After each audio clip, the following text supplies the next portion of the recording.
పసిపిల్లలను విక్రయించే అంతర్రాష్ట్ర ముఠా గుట్టును రట్టు చేశారు విశాఖ పోలీసులు. ఈ మేరకు పోలీస్ కమిషనరేట్లో నిర్వహించిన మీడియా సమావేశంలో సిపి శంకబ్రత బాగ్చి సంబంధిత వివరాలు వెల్లడించారు. చిన్న పిల్లలను విక్రయించే వారిపై టాస్క్ ఫోర్స్ నిఘా ఉంచగా 17 మందిని అదుపులోకి తీసుకున్నట్లు వెల్లడించారు. వారి బారి నుండి 6 మంది పిల్లలను కాపాడినట్లు తెలిపారు. ఈ అంశంలో టాస్క్ ఫోర్స్ సిబ్బంది కృషి అభినందనీయమన్నారు. వైద్యశాలల్లో కొంతమంది సిబ్బంది కూడా ముఠాకు సహకరిస్తున్నట్లుగా దర్యాప్తులో తేలిందన్నారు. పిల్లలు కలగని వారిని టార్గెట్ గా చూస్తూ ప్రస్తుతం డిమాండ్ ఎక్కువ ఉండటంతో ఈ ముఠాలు చెలరేగుతున్నాయన్నారు. శిశువులను 5 నుంచి 7 లక్షల వరకు విక్రయిస్తున్నట్లుగా గుర్తించామన్నారు. ఇంకా తమ ఆపరేషన్ కొనసాగుతోందని, ముఠా మూలాలు కూడా వెలికి తీస్తామని సిపి స్పష్టం చేశారు. చిన్న పిల్లలు అమ్మే ముఠా ఒకటి మనం గుర్తించాము, అరెస్ట్ చేశాము. లాస్ట్ టైం మేము చెప్పాము 9 మందిని అరెస్ట్ చేశామని. ఒక చిన్న పసిపాపని కూడా రెస్క్యూ చేయడం జరిగింది అని లాస్ట్ టైం చెప్పడం జరిగింది. ఇప్పుడు చూస్తే అది అంతర్రాష్ట్ర ముఠా. అదే అంతర్రాష్ట్ర ముఠా ఆంధ్రప్రదేశ్, తెలంగాణ, ఒడిశా, ఢిల్లీ మరియు ఇతర రాష్ట్రాల్లో కూడా అదే ముఠా పనిచేస్తుంది. ఆల్రెడీ ఇప్పుడు వరకు 6 మంది చిన్న పిల్లల్ని రెస్క్యూ చేయడం జరిగింది. ఇప్పటి వరకు 17 మంది ముద్దాయిలను అరెస్ట్ చేయడం జరిగింది. ఇంకా దర్యాప్తు జరుగుతుంది.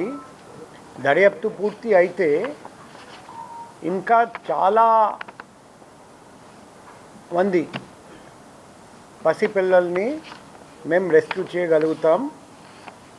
ఈ ముఠా చూస్తే మన దేశంలో చాలా రాష్ట్రాల్లో ఎటువంటి నేరాలు చేస్తున్నారు.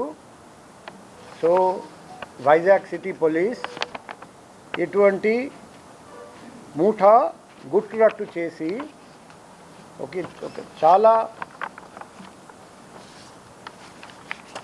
పెద్ద ర్యాకెట్ అది అన్రావెల్ చేయడం జరిగింది. టాస్క్ ఫోర్స్, మన నగర టాస్క్ ఫోర్స్ ఈ సందర్భంగా చాలా మంచి పని, చక్కటి ప్రదర్శన, చక్కటి పర్ఫార్మెన్స్, చక్కటి అచీవ్మెంట్ చేశారని నేను వాళ్లకు అభినందిస్తున్నా. కానీ ఇంకా లోతు వరకు వెళ్ళాలి. ఇంకా చాలామంది పసిపిల్లల్ని రెస్క్యూ చేయాలి. ఇంకా చాలామంది ముద్దాయిలను అరెస్ట్ చేయాలి. ఇంకా చాలా రాష్ట్రానికి వెళ్ళాలి. సో మన పని కంటిన్యూ అవుతుంది.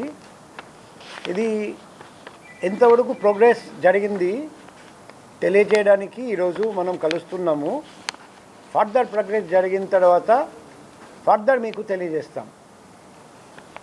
ఈ సందర్భంగా ఇంకొకటి చెప్పాలంటే, నేను రాగానే ఈ పసిపిల్లల్ని విక్రయించే ముఠా మన దేశంలో చాలా చోట్ల పనిచేస్తున్నాడని మా మెడికల్ బ్యాక్గ్రౌండ్ నుండి నాకు తెలుసు. కాబట్టి రాగానే చర్య తీసుకున్నాము. మన జిల్లా కలెక్టర్ గారికి 80 హాస్పిటల్, హెల్త్ సెంటర్ ఎక్కడెక్కడ మన విశాఖపట్నం నగరంలో సరైన స్టెప్స్ తీసుకోవట్లేదు, అది రాస్తూ డిస్ట్రిక్ట్ కలెక్టర్ గారికి తగిన చర్య తీసుకోమని రిక్వెస్ట్ చేయడం జరిగింది. యాజ్ అడిషనల్ డిస్ట్రిక్ట్ మ్యాజిస్ట్రేట్ మేము కూడా ఆ అన్ని హాస్పిటల్స్, హెల్త్ సెంటర్స్కి 1 by 1 నోటీస్ పంపిస్తున్నాం. ఎందుకంటే పసిపిల్లల్ని అపహరించకుండా చూడడం అంటే ఆ ప్రతి చోట సీసీటీవీ ఇన్స్టాల్ చేయాలి. అవి వర్కింగ్ కండిషన్లో ఉండాలి.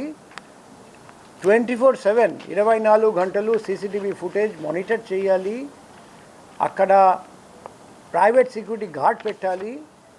అండ్ అమ్మగారికి, పిల్లలకి RFID ట్యాగ్స్ పెట్టాలి. అప్పుడు దొంగలించడానికి అవకాశం బాగా తగ్గిపోతుంది.